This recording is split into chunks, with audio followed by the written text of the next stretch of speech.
चलिए ध्यान दीजिए, अब हम लोग क्या करेंगे, क्वेश्चन नंबर 3 को देखेंगे। इससे पहले हम लोग क्या किए हैं, क्वेश्चन नंबर 2 को देखे थे, उसमें क्या करना था कि आवाज गुणनखंड विधि द्वारा एलसीएम और सीएफ ज्ञात करें, लेकिन वहां पर चेक करना था कि दिए गए संख्याओं का गुणनफल जो होगा एलसीएम और सीएफ के गुणनफल के क्या होगा, बराबर होगा। तो वहां पे 2 नंबर दिया हुआ था, अब यहाँ पर 3 गो नंबर है। अब बोला क्या कि तीनों को क्या किसी आवाज गुणनखंड विधि द्वारा आपको क्या करना है, एलसीएम तथा एलसीएफ ज्ञात करना है। तो आप इसको क्या कीजिएगा, जैसे सॉल्व कीजिएगा, तो अब मान लीजिए हम पहला क्वेश्चन को सॉल्व कर रहे हैं, ठीक है। अब पहला क्वेश्चन में आपको सिर्फ सिंपल सी बात क्या करना है, आवाज गुणनखंड विधि है। तो आवाज गुणनखंड विधि अगर आपको नॉर्मली आप तोड़ सकते हैं तो सही, नहीं तो एलसीएम मेथड चले जाइए। वो भी अगर नहीं हो रहा तो आप भाग विधि से आप निकाल सकते हैं। जैसे मान लीजिए 12, तो अब 12 को क्या लिख सकते हैं, 2 गुने 2 गुने 3, 2 दूना 4, 4 तिया 12। उसी टाइप से 15 है, तो 15 को आप क्या लिख सकते हो, 3 गुने 5। इससे ज्यादा में या इससे होता है ना कि आप 2 से काट सकते हो, 3 से तो कट गया, तो 3 5 15 आ गया। इससे ज्यादा से आप इसको आप नहीं काट सकते। अब बचा 21 आपका, तो कितना हो जाएगा, 3 गुने 7, क्योंकि यह 2 से कटने वाला नहीं है। अब हमको क्या करना है, आपको जैसे दो संख्या दिया हुआ था, उसमें कॉमन पॉइंट ये सीएफ होता था। इसमें भी अगर 3 लेटर दिया हुआ है तो इसमें भी कोई दिक्कत नहीं है। अगर 3 को एलिमेंट है, इसमें 3 संख्या दिया हुआ है, तो इस तीनों में देखेंगे कॉमन कौन है। इसमें देखिए, इसमें भी 3 है, इसमें भी 3 है और इसमें भी 3 है। मतलब हमारा जब एचसीएफ निकलेगा, एचसीएफ कितना हो जाएगा, 3। और अब ध्यान दीजिए, आपको निकालना है एलसीएम। तो एलसीएम मेथड में क्या करना है कि कॉमन पॉइंट जो लिए हैं उसको आपको क्या करना है, छोड़ दो।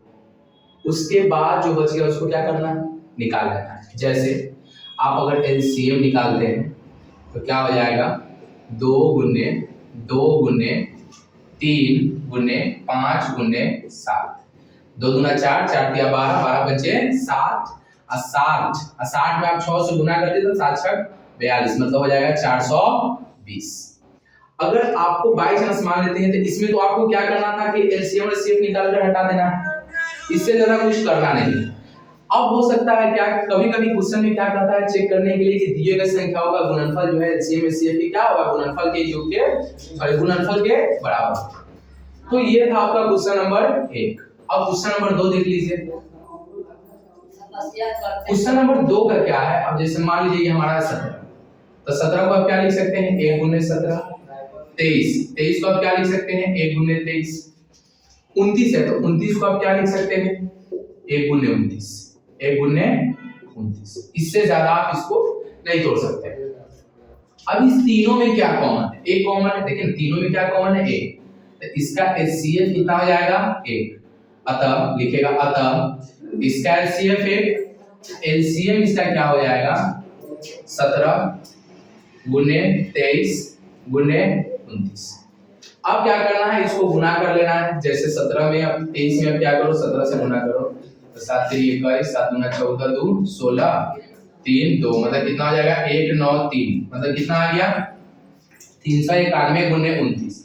अब क्या करना है, 391 में आपको क्या करना है, 29 से गुना। 391 गुने 29, 9 1 9, 9 9 81, और 9 3 27, 8 आप जोड़ दीजिए तो हो जाएगा 35, और उसी टाइप से 2 1 2, 2 9 2 9 18, हाथ में 1, तो 2 3 6 और 1 7, मतलब आ गया 1 3 3 और 7 4 11, मतलब आपका टोटल आ जाएगा 11331। ये आपका एचसीएफ हो गया 1 और एलसीएम हो गया 11331। अब ध्यान दीजिए, इसमें और क्वेश्चन है, तो आप क्या कीजिएगा, सेम प्रैक्टिस उसको कीजिएगा, सेम मेथड है। आप क्या कीजिएगा, आकाश गुणनखंड निकाल लेना।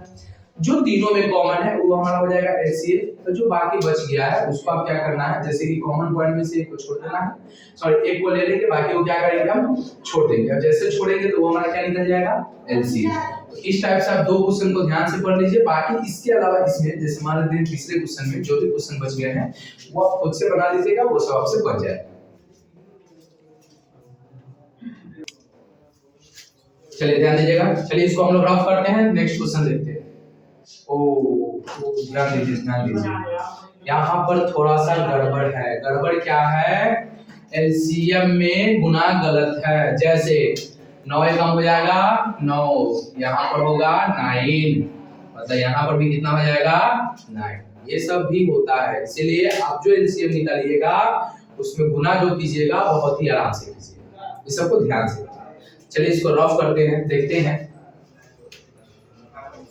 अब इसके बाद जो क्वेश्चन नंबर 4 है उसके लिए आपको क्या करना होगा, एक फार्मूला आता है एचसीएफ और एलसीएम का, वो आपको क्या करना होगा, याद रखना होगा। जैसे आप ध्यान दीजिएगा कि अगर आपको क्या करना है, एचसीएफ निकालना है, तो एचसीएफ का फार्मूला क्या होता है, दिए गए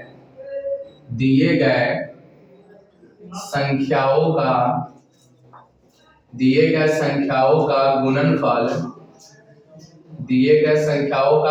गुणनफल बटे एलसीएम। इसी टाइप से अगर आपको क्या करना है, एलसीएम निकालना है, तो क्वेश्चन सिर्फ वही है, बस एचसीएफ की जगह एलसीएम आ जाएगा और एलसीएम की जगह एचसीएफ चला आएगा। तो दिए गए संख्याओं का गुणनफल बटा क्या हो जाएगा, HCF। इसी टाइप से क्या है कि क्वेश्चन नंबर 4 कुछ इसी टाइप का है। आपको क्या दिया गया है, वहां पर दो संख्याओं का HCF आपको पता है, आपको बोला है LCM निकालने के लिए, तो कैसे निकालिएगा। चलिए इसको जल्दी से थोड़ा सा नोट कर लीजिए, रफ करते हैं, या चलिए यहीं से देखते हैं। क्वेश्चन नंबर 4 क्या कह रहा है आपका, क्वेश्चन नंबर आपका 4 कह रहा है कि HCF 306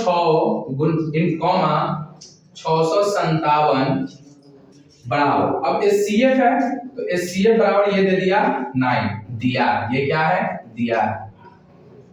दिया है, तो LCM ज्ञात करें।